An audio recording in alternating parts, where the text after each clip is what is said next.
স্বাগত বিরতিহীন সংবাদ দুপুরে। আপনাদের সাথে আছি আমি জান্নাতুল ফেরদৌস রুবা এবং আমি আলী আশরাফ। শুরুতেই জানিয়ে দিচ্ছি শিরোনাম। বাজেটের প্রভাব নেই বাজারে, আরও বেড়েছে আলু, ডিম, মশলার দাম। বাজেটে নির্দেশনা না থাকায় হতাশ ক্রেতা।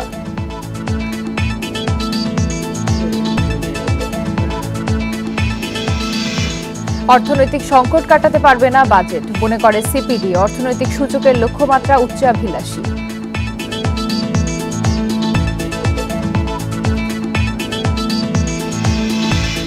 এমপি আজিমের মরদেহ পাওয়া অসম্ভব, বলছে কলকাতার গোয়েন্দারা। কলকাতা সিআইডির হেফাজতে সিয়াম।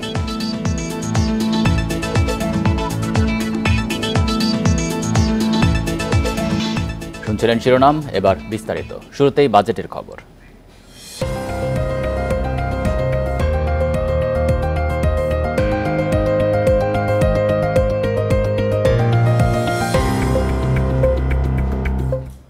প্রস্তাবিত বাজেটের পরে সুখবর নেই বাজারে। নিত্যপণ্যের দাম তো কমেনি, বরং বেড়েছে। সপ্তাহের ব্যবধানে বেড়েছে আলু, ডিমের দাম। কোরবানি ঈদের আগে চড়া গরম মশলা, পেঁয়াজ, রসুন, তেল, চিনির দামও। বাজেটে ভোগ্যপণ্যের দাম কমাতে সুনির্দিষ্ট কিছু না থাকায় হতাশ ক্রেতারা। প্রতি বছর বাজেট ঘোষণা হলেই সব শ্রেণীর মানুষের নজর থাকে কোন পণ্যের দাম কমলো আর কোনটির বাড়লো।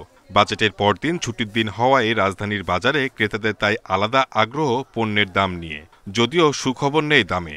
কালকে বাজেট ঘোষণা হয়েছে, আজকে দাম বেশি, তাহলে জনগণের স্বস্তি আমি কিভাবে বুঝবো? জনগণের তার দুর্ভোগ। বাজেট গেছে আজকে একদিন শেষ, এখন কইছে খাদ্যপণ্যের দাম কমলে অবশ্যই স্বস্তি আসবে। ক্রেতার জন্য স্বস্তি, বিক্রেতার জন্য স্বস্তি। বাজেটে আলু, পেঁয়াজ, রসুন, তেল, চিনি সহ বেশ কয়েকটি পণ্যের আমদানি শুল্ক 2 থেকে 1% করা হয়েছে, কিন্তু দাম কমার লক্ষণ নেই। আলু গত সপ্তাহে 55 টাকায় বিক্রি হলেও এখন তা কিনতে হচ্ছে 60 টাকায়। পেঁয়াজ 80, আদা 180 আর রসুনের কেজি 220 টাকা।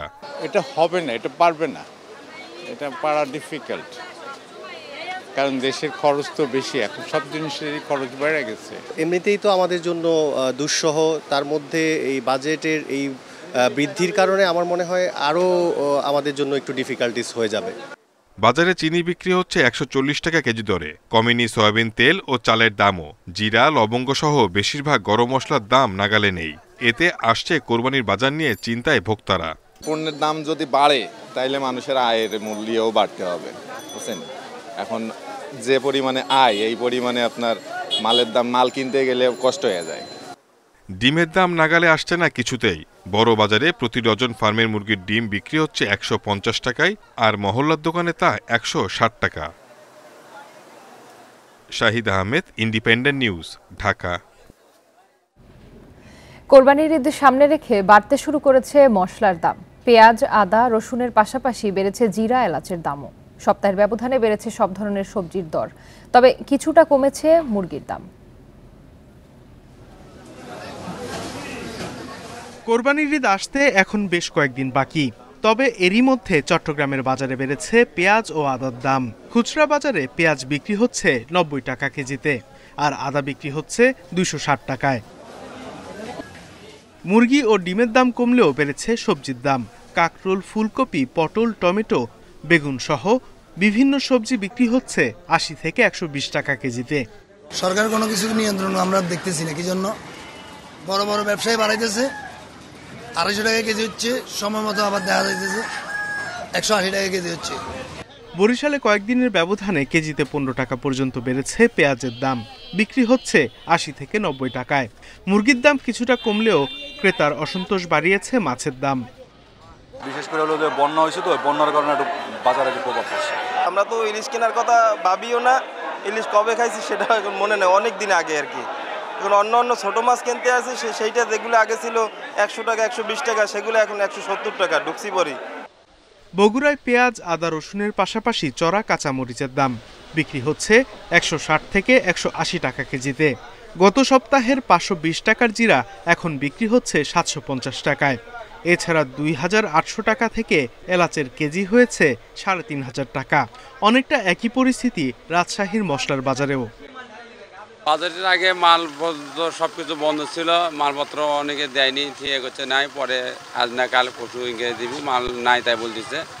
আমরা তো সাধারণ জনগণ, আমাদের আজকে দেখবো একদম, কালকে দেখবো, মানে প্রত্যেক দিন গেলেই কেজি প্রতি 10 টাকা 15 টাকা করে বেড়ে যায়।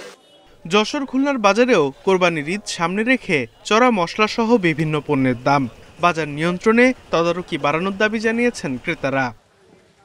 Sadequr Rahman Siddiqui, independent news. প্রস্তাবিত বাজেট চলমান অর্থনৈতিক সংকট কাটাতে ব্যর্থ হবে বলে মনে করছে সিপিডি। সংবাদ সম্মেলনে সংস্থাটির নির্বাহী পরিচালক ফাহমিদা খাতুন বলেন, জিডিপি প্রবৃদ্ধি এবং বিনিয়োগ সহ অর্থনৈতিক সূচকগুলোর যে লক্ষ্যমাত্রা দেওয়া হয়েছে তা উচ্চাভিলাষী।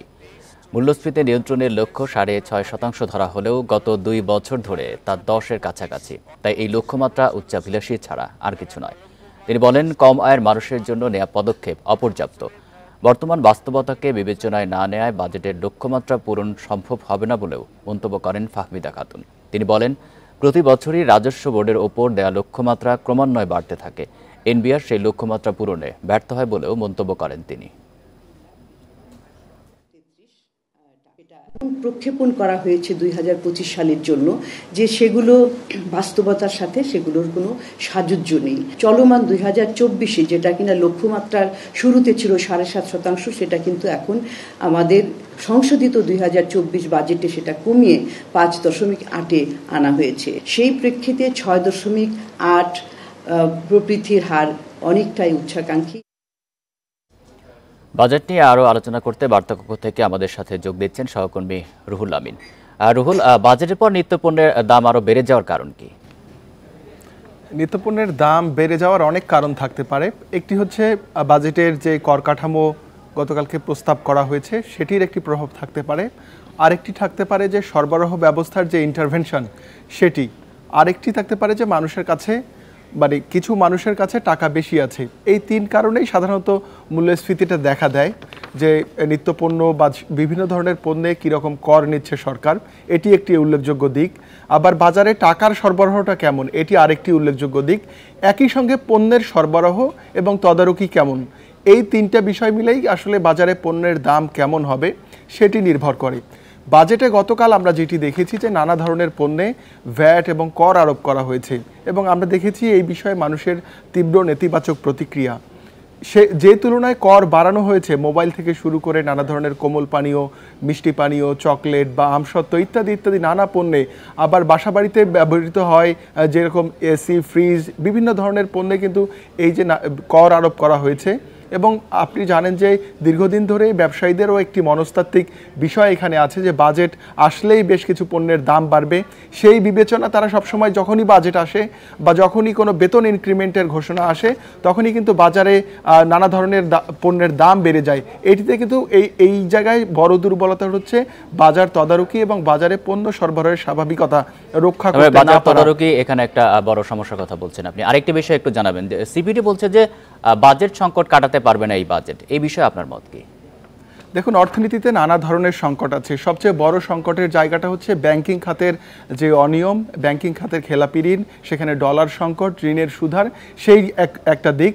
আরেকটি দিক হচ্ছে সরকারের কাছে টাকা নেই, অর্থাৎ জাতীয় রাজস্ব বোর্ড খুব বেশি রাজস্ব আদায় করতে পারছে না। আরেকটি হচ্ছে যে সরকারের যে ব্যয় করার কথা, যে মূল্যস্ফীতি এখন আছে, সাধারণ মানুষের জন্য সরকারের যেভাবে ব্যয় করার কথা সরকার সেভাবে ব্যয় করতে পারছে না। আবার সরকারের আয় ঋণ নির্ভরতা হয়ে গেছে। এখানে অনেকগুলো দিক আছে। তবে আমার কাছে যেটি মনে হচ্ছে যে এবার যে হারে নতুন করে বা করের হার যেভাবে বাড়ানো হয়েছে, সরকারের আয় কিছুটা হলেও বাড়বে এবং এখানে IMF-এর যেহেতু চাপ আছে, সরকার এই দিকটায় মনোযোগ দিচ্ছে। কিন্তু সরকারের অন্যান্য যে ব্যয়গুলো, অলস ব্যয়, যেমন সরকারের কর্মচারীদের বেতন ভাতায় প্রায় 1 লাখ কোটি টাকা খরচ হবে, আবার সুদ পরিশোধে প্রায় 1.25 লাখ কোটি টাকার মতো খরচ হবে। তো এই যে সরকারের অনুন্নয়ন ব্যয়গুলো বেড়ে গেছে, এই ব্যয়গুলো সরকার কিভাবে কমাবে বা সেইখানে আসলে গুণগত পরিবর্তনটা কি, এই বিষয়গুলো কিন্তু বাজেটে নাই। একইভাবে ব্যাংকিং খাতের যে সংকট চলছে, এখানে যে খেলাপি ঋণ, আপনি জানেন যে গতকালকেও বাংলাদেশ ব্যাংক তথ্য দিয়েছে 1,82,000 কোটি টাকার মতো এই মুহূর্তে খেলাপি ঋণ আছে। এর বাইরে আদালত এবং যেগুলো বই থেকে বাদ দেওয়া হয়েছে হিসাবের খাতা থেকে, সেগুলো যোগ করলে কিন্তু আরও অনেক বেশি।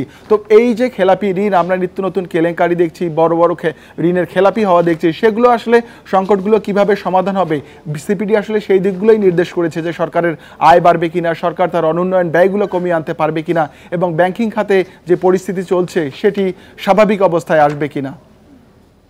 বার্তাকক্ষ থেকে জানাচ্ছেন সহকর্মী রুহুল আমিন। নতুন বাজেটে মোবাইল ফোনে কথা বলা ও ইন্টারনেটের সেবার উপর সম্পূরক শুল্ক বাড়ছে। সেই সঙ্গে সিমের দাম বাড়ছে 50%, যার প্রভাব পড়বে গ্রাহকদের উপর। শুক্রবার রাত 12টা থেকেই কার্যকর হচ্ছে নতুন কল রেট। সংশ্লিষ্টরা বলছেন, এমন বাজেট স্মার্ট বাংলাদেশ বিনির্মাণে হতে পারে অন্যতম বাধা। মোবাইল ফোন এখন বিলাসিতা নয়, বরং জরুরি প্রয়োজন। তাই তো সব শ্রেণীর মানুষই এর ব্যবহারকারী। এবারের বাজেটে কল রেট ও ইন্টারনেটের ওপর ভ্যাট 5% বাড়িয়ে 20% করা হয়েছে। এর সঙ্গে যুক্ত হবে আরও কিছু ফি। তাই একজন গ্রাহককে 100 টাকার মোবাইল সেবার জন্য কর দিতে হবে 39 টাকা, যা দক্ষিণ এশিয়ার মধ্যে সবচেয়ে বেশি। মোবাইল সেবা নিয়ে নানা অভিযোগের মধ্যে বাজেটে বাড়তি কর চিন্তায় ফেলেছে সাধারণ গ্রাহকদের। 18 টাকা 1 জিবি পেতাম বা 10 টাকা 1 জিবি পেতাম, কিন্তু এখন হচ্ছে 90-80 টাকার নিচে আমরা কোনো এমবি প্যাকেজই পাচ্ছি না। আমাদের বাসায় কথা বলা প্লাস আমাদের গ্রুপের নোটিশ, আমাদের ডিপার্টমেন্টের নোটিশ, সকল কিছু আমাদের কিসে আসে? ফোনে আসে। ফোনে আসার ফলে দেখা গেছে আমাদের ডাটা ইউজ করতে হয়। যেহেতু ডাটা বিলটা এখন বেড়ে গেছে, আমাদের মতো যারা ছাত্র, যারা মেসে থাকে, তাদের পক্ষে ব্যাপারটা কষ্টদায়ক। কানেক্টিভিটির দিকে সিম সবচেয়ে প্রয়োজন। এখন ফোনে আমরা সব কিছু করি, ইন্টারনেট প্লাস কল, কিন্তু কোনো দিক দিয়ে আমরা দেখতেছি না যে ওগুলোর দাম কমতেছে। টেলিকম অপারেটররা বলছে, দেশের 40% বেশি মানুষ এখনও মোবাইল সংযোগের বাইরে। এই সময় বাড়তি বিলের কারণে মোবাইল ব্যবহার আরও কমবে। এতে বরং সরকারি রাজস্ব বঞ্চিত হবে। আনকানেক্টেড পপুলেশনকে কানেকশনের মধ্যে আনবো, কানেক্টিভিটির মধ্যে আনবো, সেখানেও কিন্তু আমরা অনেক ডিলে হয়ে যাবে আমাদের। এটা আমাদের যে গ্রোথ রেটটা আমাদের যেটা ছিল, সেটা আমরা অবশ্যই একটা স্লো মুভমেন্ট আমরা দেখতে পাবো। বাজেটটা কিন্তু সম্পূর্ণভাবে স্মার্ট বাংলাদেশের একটা আমরা বৈপরীত্যের একটা চিত্র দেখতে পাই। অতিরিক্ত শুল্কের কারণে প্রযুক্তি খাতের গতিও বাধাগ্রস্ত হবে বলছেন বিশ্লেষকরা। হুট করে যদি এই জিনিসগুলোর দাম বাড়িয়ে দিই, দেখা যাবে যে আমি যে পরিমাণ কর বা ট্যাক্স এখান থেকে নিলাম, ভ্যাট নিলাম, সেটার নিয়ে দেখলাম যে আমার বিজনেস, টোটাল দেশের অর্থনীতি যদি স্থবির হয়ে যায় বা সেখানে যদি ফুল অর্থনীতি যদি একটা পার্সেন্টেজ কমে যায়, তাহলে দেখা যাবে আমার লাভের থেকে ক্ষতি বেশি হয়ে গেল। বাড়তি শুল্কের বিষয়টি পুনর্বিবেচনার আহ্বান জানিয়েছে মোবাইল ফোন অপারেটরদের সংগঠন এমটপ। ইকরামুল কবির, ইন্ডিপেন্ডেন্ট নিউজ, ঢাকা।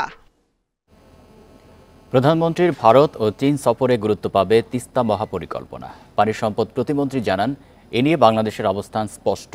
এই প্রকল্পে নিজস্ব অর্থ খরচ করা হবে না। ভারত বা চীন যারা জুৎসই প্রস্তাব দেবে, তাদের কাছ থেকেই অর্থ সহায়তা নেবে ঢাকা। তবে বিশেষজ্ঞরা বলছেন, তিস্তা মহাপরিকল্পনা নিয়ে রাজনীতি শুরু করেছে দিল্লি ও বেইজিং। প্রধানমন্ত্রীর ভারত ও চীন সফরকে সামনে রেখে আবারও আলোচনায় তিস্তা মহাপরিকল্পনা। তিস্তার পানি বন্টন চুক্তি নিয়ে এখনো সমঝোতা হয়নি বাংলাদেশ ও ভারতের মধ্যে।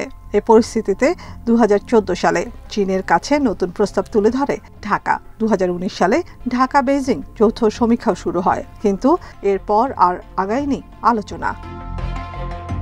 দ্বাদশ সংসদ নির্বাচনের পর তিস্তা প্রকল্প নিয়ে নতুন করে আগ্রহ দেখায় দিল্লি। তাই আশা করা হচ্ছে, প্রধানমন্ত্রী শেখ হাসিনার দিল্লি ও বেইজিং সফরে বিষয়টি গতি পেতে পারে। তো আমি কেন পকেটের ক্যাশ টাকাটা আমার টাকাটা আমি এখানে খরচ করব? That's the means to do it from other sources. Why not to use that? যে আমাদেরকে ভালো অফার দেবে এবং যে আমাদের কম সময়ের ভিতরে একটা সীমিত সময়ের ভিতরে কাজটা শেষ করতে পারবে, আমার দৃঢ় বিশ্বাস সরকার সেই সিদ্ধান্তটাই নেবে। এখানে অনেক কিছু বিবেচনার বিষয় আছে, যার জন্য আমরা ধীরে সুস্থে আমরা এটা নিয়ে আগাতে চাই। তবে পানি সম্পদ প্রতিমন্ত্রী জানান, আর্থিক সহায়তার প্রস্তাব দিলেও পানির ন্যায্য হিস্সায় ভারতকে ছাড় দেবে না ঢাকা। এছাড়া দিল্লির প্রস্তাবের যৌক্তিকতা নিয়েও প্রশ্ন তুলেছেন বিশ্লেষকেরা। তিস্তা নদীর পানি আমরা যেভাবে গ্যাঞ্জেস চুক্তি করেছি, আমরা একইভাবে একই হিস্সা আমরা চাই। প্রধানমন্ত্রী জননেত্রী শেখ হাসিনা যখন ভারতের প্রধানমন্ত্রীর সঙ্গে আলোচনা করবেন, উনি একটা সঠিক একটা সিদ্ধান্ত এবং একটা আমাদের যেটা দরকার প্রয়োজন সেটা মাননীয় প্রধানমন্ত্রী আনতে সক্ষম হবে। সমস্যাটা ভারত সৃষ্টি করেছে। এই চুক্তি সই করতো এবং সেই পানিটুকু আমাদেরকে দিতে, তাহলে আমাদের এই প্রকল্পের প্রয়োজন হতো না, এই $1 বিলিয়ন প্রকল্পের প্রয়োজন হতো না। তারা ভারতের সাথে যে লাইন অফ ক্রেডিটগুলি আছে, সেগুলির বাস্তবায়নের অগ্রগতিতে খুব ভালো না। তারা এই প্রস্তাবটা দিয়ে আমার মনে হয় যেটা চীন যাতে এখানে আসতে না পারে, বাংলাদেশ সরকারকে সেই সিগন্যালটাই দিল। বিশেষজ্ঞদের পরামর্শ, তিস্তা মহাপরিকল্পনায় ভারত বা চীনের কাছ থেকে ঋণ নেয়ার ক্ষেত্রে দেশের স্বার্থকে প্রাধান্য দিতে হবে। নাফিজাতুল্লাহ, ইন্ডিপেন্ডেন্ট নিউজ, ঢাকা। দেখছেন বিরতিহীন সংবাদ। সংবাদে আরো যা থাকছে। রাজধানীতে অনুমতি ছাড়া হাট বসালে পশু জব্দের হুঁশিয়ারি ডিএমপির। এক হাটের পশু অন্য হাটে নেওয়া যাবে না।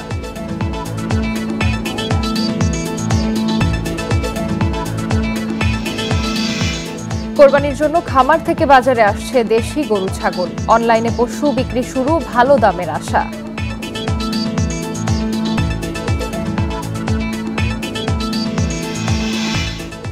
এমপি আনোয়ারুল আজিমের মরদেহের সন্ধান পাওয়া প্রায় অসম্ভব বলে মনে করছে কলকাতা সিআইডির কর্মকর্তারা।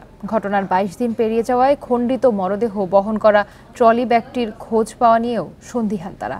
তবে এই সংসদ সদস্যের মরদেহ উদ্ধারে পশ্চিমবঙ্গের সিআইডি কর্মকর্তারা এখনও তল্লাশি চালিয়ে যাচ্ছে বলে জানানো হয়েছে। এছাড়া এ নিয়ে বাংলাদেশ পুলিশের গোয়েন্দাদের সঙ্গে আলোচনা করে শিগগিরই সিদ্ধান্ত নেওয়া হবে। ১২ই মে কলকাতায় যান এমপি আজিম। সেখানে বন্ধু গোপাল বিশ্বাসের বাসায় ওঠেন তিনি। পরের দিন তাকে শহরের নিউ টাউন এলাকার একটি ফ্ল্যাটে নিয়ে গিয়ে হত্যা করা হয়।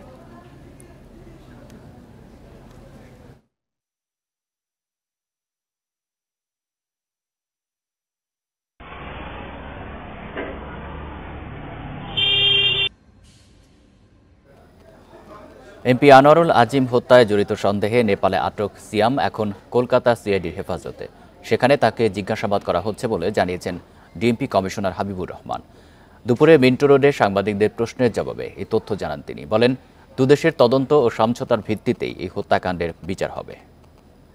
কলকাতা সিআইডি তারা সেটি তদন্ত করছে এবং তাদের কাছেও একজন আসামি রয়েছে, দুইজন, একজন তারা নেপাল থেকে নিয়েছে এবং তারা আগে একজন অ্যারেস্ট করেছিল। আমাদের কাছেও আছে, তারা তদন্ত করছে, আমরাও তদন্ত করছি, তারাও তদন্ত করছে এবং এক পর্যায়ে আমরা সিদ্ধান্ত নিয়ে যে কোনো একটি জায়গায় এই বিচারটি হতে পারে। ঈদুল আজহার তারিখ নির্ধারণে সন্ধ্যা ৭টায় বৈঠকে বসছে জাতীয় চাঁদ দেখা কমিটি। বৈঠকে সভাপতিত্ব করবেন ধর্মমন্ত্রী মোহাম্মদ ফরিদুল হক খান। বৃহস্পতিবার ইসলামিক ফাউন্ডেশনের থেকে পাঠানো সংবাদ বিজ্ঞপ্তিতে এ তথ্য জানানো হয়। দেশের আকাশে কোথাও পবিত্র জিলহজ মাসের চাঁদ দেখা গেলে টেলিফোন ও ফ্যাক্সের মাধ্যমে অথবা সংশ্লিষ্ট জেলা প্রশাসক অথবা উপজেলা নির্বাহী কর্মকর্তাকে জানানোর জন্য অনুরোধ করা হয়েছে। এদিকে বৃহস্পতিবার সৌদি আরবের আকাশে পবিত্র জিলহজ মাসের চাঁদ দেখা গেছে। সে হিসেবে দেশটিতে পবিত্র ঈদুল আজহা উদযাপিত হবে আগামী ১৬ জুন।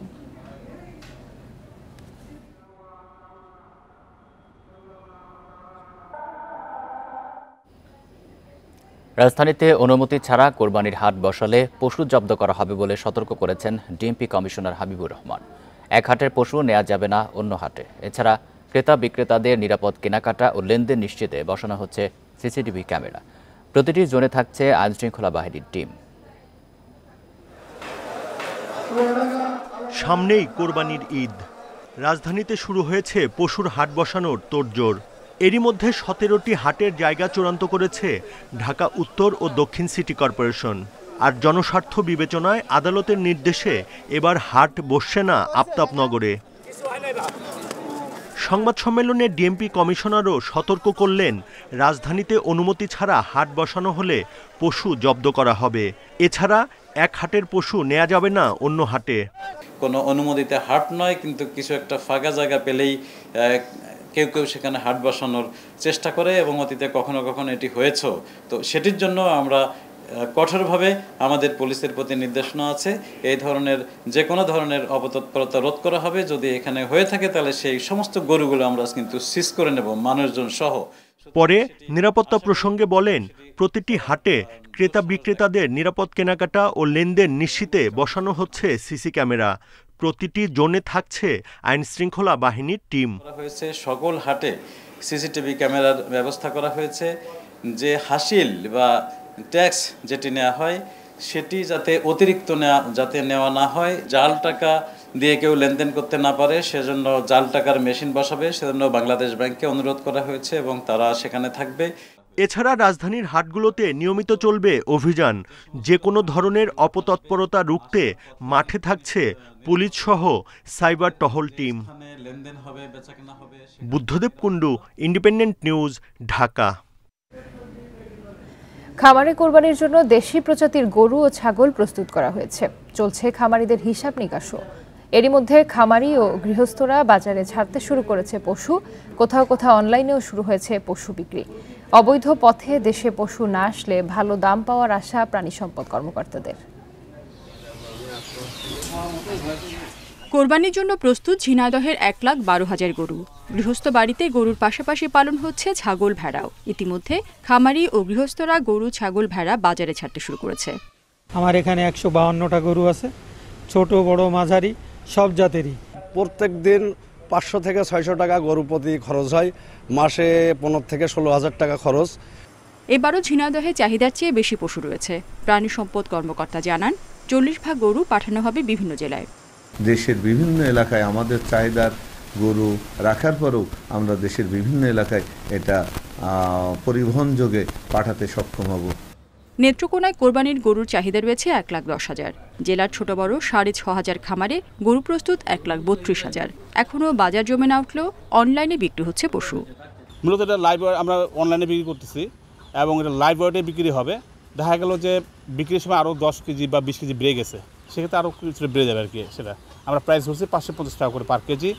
এবছর সিরাজগঞ্জে ২,২২,০০০ গরু, ৩.৫ লাখ ছাগল ও ৬০,০০০ ভেড়া সহ ৬ লক্ষাধিক পশু কোরবানির জন্য প্রস্তুত করা হয়েছে।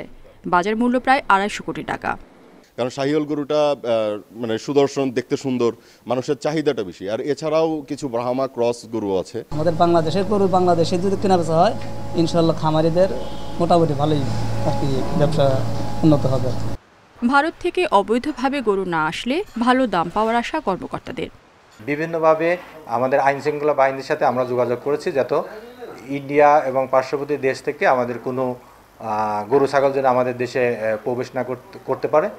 গোপালগঞ্জেও কোরবানির জন্য প্রস্তুত হচ্ছে ৪০,০০০ গরু। বাজার জমে উঠলে ভালো দাম পাওয়ার আশা খামারিদের। রেশমি নন্দী, ইন্ডিপেন্ডেন্ট নিউজ। এবার বিকাশ ঈদ কেনাকাটার খবর।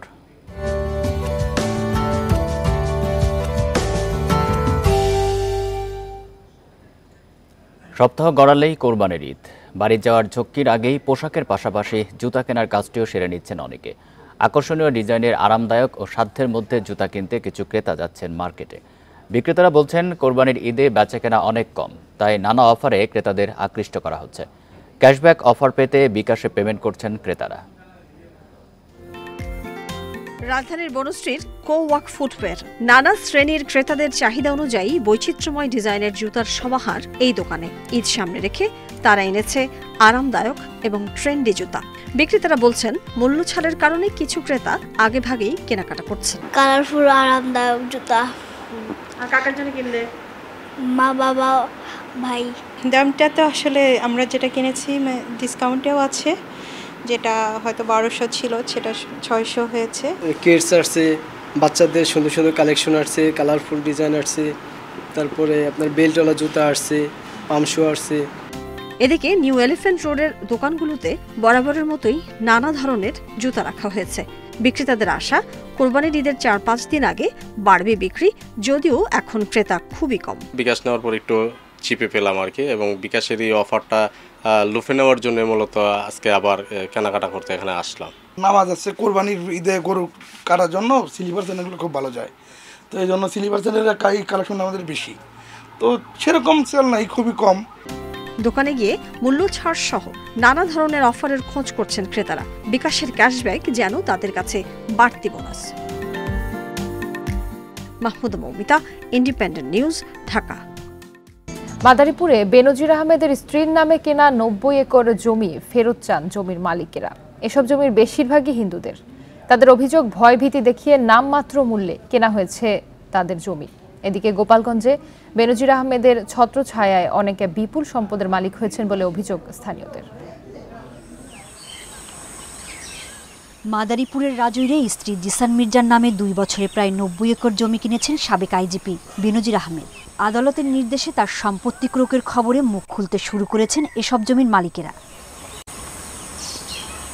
কদমবাড়ি ইউনিয়নের বড়লেখা গ্রামের সরস্বতী রায়ের অভিযোগ, ভয় দেখিয়ে তার ৩০% ফসলি জমি নামমাত্র মূল্যে কিনে নেওয়া হয়, আর দুলালবালার ৩ বিঘা জমি কিনে নেওয়া হয়েছে মাত্র ৩ লাখ টাকায়।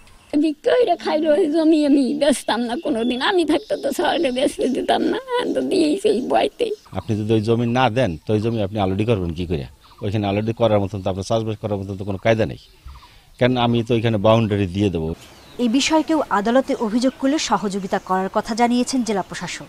অভিযোগ আনলে তখন আদালত যেভাবে সিদ্ধান্ত উপনীত হয় সেই সিদ্ধান্ত অনুযায়ী আমাদের অ্যাডমিনিস্ট্রেশনের পক্ষ থেকে তাকে সর্বাত্মক অ্যাসিস্ট্যান্স আমাদের পক্ষ থেকে এনশিওর করা হবে।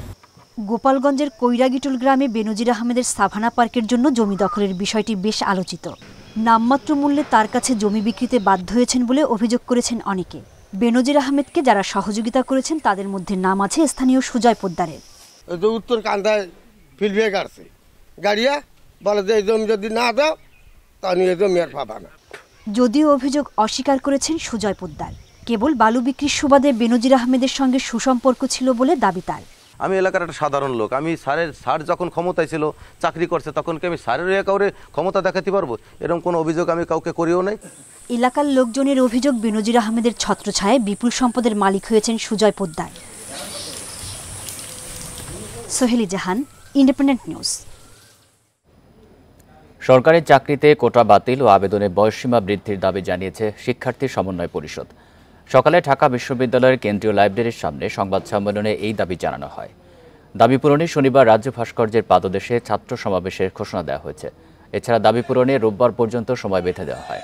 বয়সসীমা ৩৫ প্রত্যাশী শিক্ষার্থী সমন্বয় পরিষদের আহ্বায়ক শরীফুল হাসান শুভ জানান, ভারত, নেপাল সহ বিশ্বের বিভিন্ন দেশে সরকারি চাকরিতে প্রবেশের বয়সসীমা বাংলাদেশের তুলনায় বেশি। এই অবস্থায় শিক্ষার্থীদের বয়স ৩০-এ বেড়াজালে আবদ্ধ না রেখে উন্মুক্ত করা জরুরি।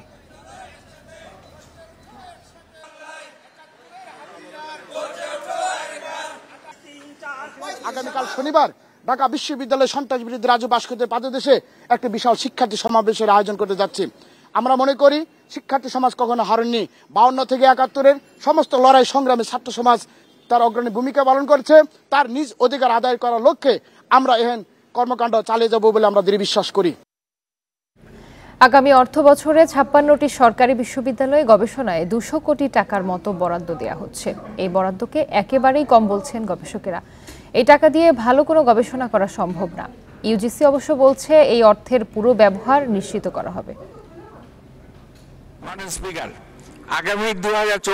আগামী অর্থবছরে শিক্ষা খাতে 94,711 কোটি টাকা বরাদ্দ দেওয়া হচ্ছে, যা মূল বাজেটের 11.88%। আর জিডিপির 1.86% বরাদ্দ হচ্ছে এই খাতে। এবার 56টি সরকারি বিশ্ববিদ্যালয়ের জন্য প্রস্তাব করা হয়েছে রাজস্ব বাজেট 5,600 কোটি টাকা, উন্নয়ন বাজেট দেয়া হচ্ছে 5,000 কোটি টাকা, আর গবেষণায় বরাদ্দ দেয়া হয়েছে 200 কোটি টাকা। অচিরেই আরও কয়েকটা দেশের সাথে আমরা যোগাযোগ করছি এবং সরকারি খাতেও বাজেট থেকে একটা বড় বরাদ্দ ভবিষ্যতে এই মোকাবেলার জন্য, যে যখন 25 সাল থেকে স্কলারশিপ থাকবে না, একটা বড় অ্যামাউন্টেরই বড় বরাদ্দ আমরা এই বাজেটে পাবো বিধায় আমরা বিশ্বাস করি। গবেষকরা বলছেন, গবেষণায় পিছিয়ে থাকায় বিশ্ব র্যাঙ্কিংয়ে দেশের বিশ্ববিদ্যালয়গুলো সুবিধাজনক অবস্থানে যেতে পারছে না। আর গবেষণার জন্য একটি বিশ্ববিদ্যালয় গড়ে বরাদ্দ পাচ্ছে 3.5 কোটি টাকা, যা একদমই কম। 35 নম্বরে জিডিপির দিক বিচার করলে সে অনুযায়ী কিন্তু আমরা শিক্ষা ও গবেষণা বরাদ্দটা দিতে পারছি না। সরকারের অবশ্যই এদিকে মনোযোগী হতে হবে এবং প্রায়োরিটি বেসিস চিন্তা করতে হবে যে আমি এটাকে একটা ইনভেস্টমেন্ট হিসেবে চিন্তা করব। শিক্ষা গবেষকরা বলছেন, শিক্ষকদের স্বতন্ত্র বেতন স্কেল নির্ধারণ করতে পারলে গবেষণায় এগিয়ে যাওয়া সম্ভব। যারা গবেষণা করে তার রিকোয়ারমেন্ট অনুযায়ী তাকে আপনি প্রায়োরিটি দিলেন। সবচেয়ে ভালো হয় যে বিশ্ববিদ্যালয়ের শিক্ষকদের তার ক্যাপাবিলিটি, তার যোগ্যতা, তার ফ্যাসিনেশন, সেই অনুযায়ী যদি আপনি তার বেতন স্কেল নির্ধারণ করা হয় তাহলে আর এই ঝামেলাগুলো থাকে না। সরকারি বরাদ্দের পাশাপাশি বেসরকারি খাতের সাথে একযোগে গবেষণা করতে হবে বলে জানিয়েছেন শিক্ষা সংশ্লিষ্টরা। Nure Alam, independent news, Dhaka. রাজধানীর হাতিরঝিলে অনুষ্ঠিত হলো Joy Bangla marathon. Bangladesh police athletics ও সাইক্লিং ক্লাবের আয়োজনে অংশ নেন প্রায় 3,500 প্রতিযোগী। 3 ঘন্টা 40 মিনিটে পাড়ি দেন 22 কিলোমিটার পথ। এদিকে ম্যারাথন ঘিরে হাতিরঝিল এলাকায় যান চলাচলে ছিল নিয়ন্ত্রণ। জয় বাংলা বলে আগে বাড়ো প্রতিপাদ্যে ঢাকায় অনুষ্ঠিত হলো জয় বাংলা ম্যারাথন। শুক্রবার ভোর 5টায় জয় বাংলা ম্যারাথনের উদ্বোধন করেন প্রধানমন্ত্রীর বেসরকারি শিল্প ও বিনিয়োগ উপদেষ্টা সালমান এফ রহমান। এরপর শুরু হয় দৌড়। ম্যারাথনে দেশের বিভিন্ন প্রান্ত থেকে আসা প্রায় 3,500 দৌড়বিদ অংশ নেন। হাফ ম্যারাথন প্রতিযোগিতায় রাখা হয় 4টি ক্যাটাগরি। প্রতিযোগীদের 3 ঘন্টা 40 মিনিটের মধ্যে প্রায় 22 কিলোমিটার পথ পাড়ি দিতে হয়। হাতিরঝিলের মেরুলবাড্ডা পয়েন্ট থেকে শুরু হয় প্রতিযোগিতা। এ সময় আয়োজকদের ধন্যবাদ জানান প্রধানমন্ত্রীর বেসরকারি শিল্প ও বিনিয়োগ উপদেষ্টা সালমান এফ রহমান। 7 জুন ঐতিহাসিক 6 দফা দিবস আজকে আমরা এই উপলক্ষে আপনারা আজকে ম্যারাথন আয়োজন করেছেন তার জন্য ধন্যবাদ। মেরুলবাড্ডা পয়েন্ট থেকে শুরু হওয়া ম্যারাথন হাতিরঝিলের এমফি থিয়েটারের সামনে এসে শেষ হয়। পরে 4টি ক্যাটাগরিতে বিজয়ীদের হাতে পুরস্কার তুলে দেন স্বরাষ্ট্রমন্ত্রী আসাদুজ্জামান খান। আজকে ম্যারাথনের মাধ্যমে পুলিশ দেখিয়ে দিলেন যে পুলিশ সবই পারে। পুলিশ যেমন মানবতার সেবা করে তেমনই ভাবে মানুষকে এক প্ল্যাটফর্মে এনে একটা স্পোর্টসের মাধ্যমে যে একত্রিত করা সেটাও পারে, সেই দক্ষতা দেখিয়ে দিয়েছে। ম্যারাথন উপলক্ষে পুরো এলাকায় জোরদার করা হয় নিরাপত্তা, বন্ধ রাখা হয় যান চলাচল। মাহমুদ শরীফ, ইন্ডিপেন্ডেন্ট নিউজ, ঢাকা। মাদারীপুরের কালকিনিতে বোমা হামলায় দীন ইসলাম নামে এক মালয়েশিয়া প্রবাসী গুরুতর আহত হয়েছেন। বৃহস্পতিবার রাতে উন্নত চিকিৎসার জন্য আহত দীন ইসলামকে ঢাকা মেডিকেল কলেজ হাসপাতালে ভর্তি করা হয়। পুলিশ ও স্থানীয়রা জানায়, কালকিনির মৃধাকান্দি গ্রামের বাসিন্দা দীন ইসলাম সম্প্রতি মালয়েশিয়া থেকে দেশে ফিরেছেন। বৃহস্পতিবার তিনি একই গ্রামে বড় ভাইয়ের শ্বশুর আনসার হাওলাদারের বাড়িতে তার নবাগত ভাতিজিকে দেখতে যান। রাতে তিনি উঠানে বসে বিশ্রাম নিচ্ছিলেন। এ সময় গ্রাম্য দ্বন্দ্বের জেরে স্থানীয় আপন কাজীর লোকজন আনসার হাওলাদারের বাড়িতে হামলা করে। তাদের ছোড়া হাত বোমায় গুরুতর আহত হন দীন ইসলাম। এই ঘটনায় জড়িতদের গ্রেফতারে অভিযান চালাচ্ছে পুলিশ। এছাড়া এলাকায় অতিরিক্ত পুলিশ মোতায়েন করা হয়েছে। এই ছিল সংবাদ দুপুরে। ইন্ডিপেন্ডেন্ট টেলিভিশনের সব খবর বিস্তারিত জানতে চোখ রাখুন ফেসবুক, ইউটিউব, এক্সে। এতক্ষণ সাথে থাকার জন্য সবাইকে ধন্যবাদ।